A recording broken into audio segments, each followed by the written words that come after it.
What happened with Conker's Bad Fur Day?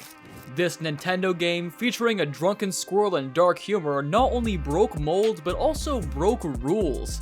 The reason it was banned is as explosive as its content. Wanna know why a game that seemed harmless ended up on the blacklist? Get ready for a raw and unfiltered look at how Conker's Bad Fur Day became the unexpected villain of the video game world. Let's get started. Conker's Bad Fur Day shook the video game world in 2001 by introducing a squirrel that wallows in vulgarity and irreverence. While most expected a typical platform adventure, Rare released a game that not only broke molds but also challenged the limit of censorship and good taste. Here, Conker, the squirrel protagonist, doesn't face friendly challenges in colorful settings. Instead, he finds himself in absurd situations ranging from drunken binges to battles with grotesque enemies.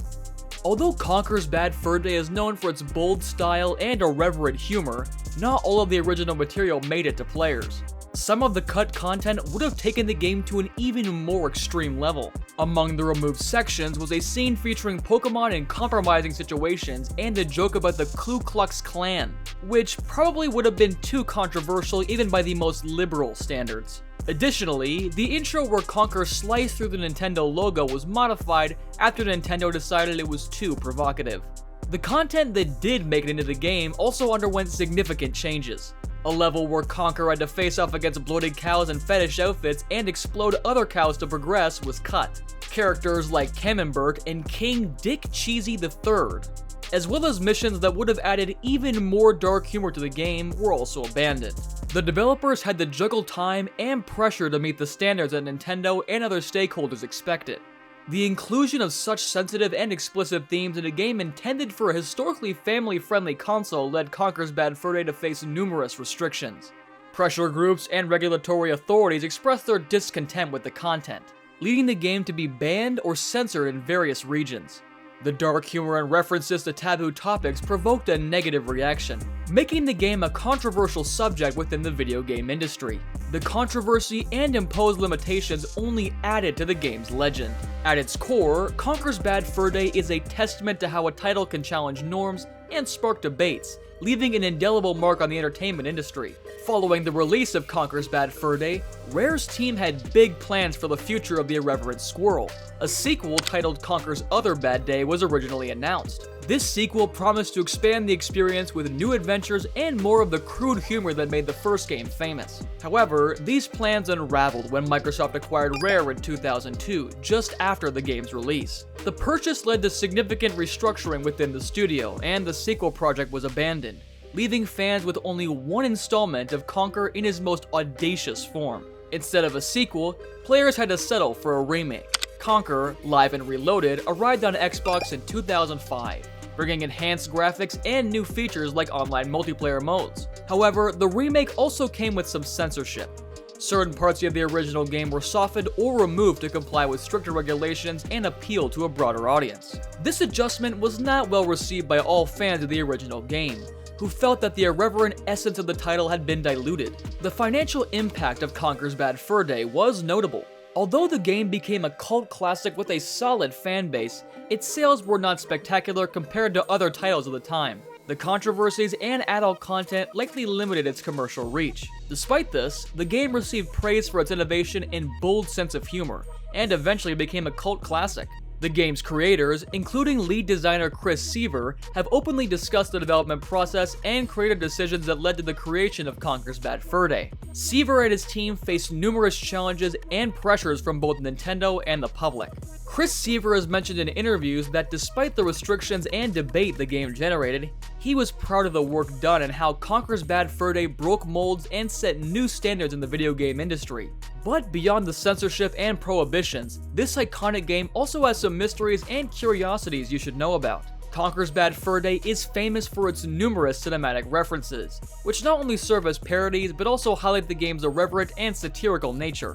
One of the most notable references is the sequence that parodies Steven Spielberg's Saving Private Ryan, specifically the D-Day invasion. In this sequence, Conker finds himself on a beach where he must face the Teddies, teddy bears with a clear resemblance to Nazi soldiers. The scene is both a parody and a tribute to the realism and brutality of the film, but with the game's characteristic humor, turning a serious historical event into an absurd and violent situation. Another prominent reference is the parody of The Matrix, where Conker acquires martial arts skills and faces a boss clearly imitating Neo in the movie's agents. This sequence includes visual elements like bullets moving in slow motion and Neo's signature dodge move. This homage to The Matrix is particularly interesting because Conker's Bad Fur Day was released in 2001, just 2 years after the film's debut, capturing the fever and cultural impact The Matrix had at that time. The game also pays tribute to Spielberg's Jaws in a scene where Conker must face a sea creature reminiscent of the movie's iconic shark. The tension in this sequence, along with the music and setting, clearly evoke the horror atmosphere of Spielberg's classic, but with a comedic twist, as the creature ends up being more ridiculous than terrifying. This blend of tribute and parody showcases the developer's sharp sense of humor, playing with player expectations. There's also a sequence that parodies Bram Stoker's Dracula, specifically the version directed by Francis Ford Coppola. In this part of the game, Conker finds himself in a gothic castle filled with vampires and creatures of the night. The visual design of the castle and characters clearly draws from Coppola's film's visual style, mixing horror with the grotesque humor that characterizes the game. These references not only enrich the gaming experience, but also allow players to recognize and enjoy these nods to popular culture. Regarding the unusual difficulty of Conker's Bad Fur Day, this is an aspect that has been widely discussed by both players and critics. The game, despite its carefree and comedic appearance, is notoriously difficult in several sections, surprising many given the seemingly light nature of the title. Rare's developers intentionally designed the game to be a challenge, resulting in levels that required not only skill, but also patience and persistence. This difficulty was exacerbated by the Nintendo 64 controls, which were not always the most precise. One reason behind this difficulty was the intention to create a game that was not just a superficial experience, but also offered a real challenge to players. Sections like the barrel racing or the boss battles are designed to be frustratingly difficult, forcing players to repeat them numerous times. This design was a kind of trial by fire for players, challenging them to overcome frustration to experience the rest of the game's content. The difficulty is also evident in the amount of trial and error the game demands. Often, players found themselves repeatedly dying in certain sections until they perfected their skills or discovered the correct strategy. This design approach, while frustrating for some, also added a layer of satisfaction upon successfully completing these challenges. On the other hand, the tragic ending of this game is one of the most surprising and dark aspects, especially considering the humorous and parodic tone that dominates most of the story. After a series of chaotic and absurd events, including confrontations with giant creatures, references to classic films, and comically grotesque situations, Conker finally defeats the final boss, an alien parodying the creature from Alien. However, after the final battle, the story takes an unexpectedly dark turn. Conker, who had spent the entire game facing and overcoming obstacles with a mix of cunning and luck, suddenly finds himself with absolute power. Following a joke by the developers where Conker forgets to revive his girlfriend Barry, who was killed before the final fight, the game ceases to be just a dark comedy. Instead of being the happy hero returning home, Conker is crowned king against his will, surrounded by characters who are not truly his friends. The game ends with Conker sitting on the throne, alone and reflecting on his actions, wishing he could go back to the moment before everything went wrong. This tragic ending not only contrasts with the rest of the game, but also serves as a dark commentary about the nature of video games themselves, where the protagonist is often assumed to end up victorious and happy.